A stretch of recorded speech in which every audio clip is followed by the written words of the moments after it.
The Trumpet Daily Update from Jerusalem. Hello again, this is Stephen Flurry reporting from Jerusalem.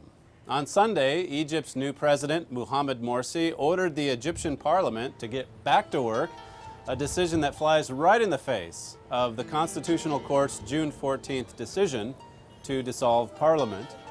Yesterday, Egypt's Constitutional Court reasserted that its ruling was final and binding, and the military announced that it would expect all state agencies to respect the constitutional decree. But many members of the dissolved parliament, which is set to reconvene today, have vowed to force their way into parliament buildings if they have to. Yesterday, the Telegraph reported, amid rumors that a compromise was being negotiated, there were signs that the military would seek to avoid violence. A number of soldiers outside the parliament buildings appeared to have been withdrawn last night, and no efforts were made to prevent one MP from going inside.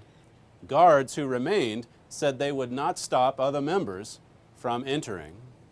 Now, the tug-of-war might continue on for a little while longer, but if you've noticed anything about Egypt over the last several months, it's the Egyptian military that keeps backing down, not the Muslim Brotherhood.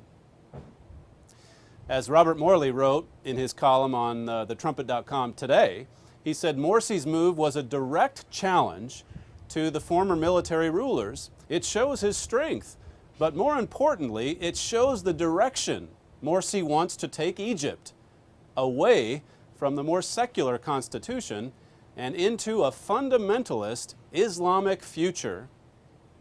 Now you can see why the military desperately wanted to limit the president's new powers once it became clear that the Muslim Brotherhood would win the election a few weeks ago.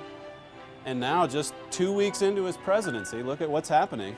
Morsi seems pretty confident that he can simply assume those powers and just take them. And as Mr. Morley noted, who really is going to step forward and stop him? There may be a few delays along the way, but do you really think any individual or group will be able to turn back the Muslim Brotherhood takeover of Egypt? As thetrumpet.com has been reporting for years, the changes in Egypt are leading to an Islamic-led regional power that will soon align itself with the forces of radical Islam headed by Iran.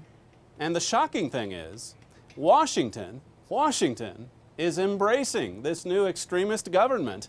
As Mr. Morley wrote, on June 14th, the same day Egypt's Supreme Court was ruling on the unlawful parliamentary election, Mohammed Morsi's supreme spiritual guide, Muhammad Badi, was preaching that jihad against Israel was a religious obligation.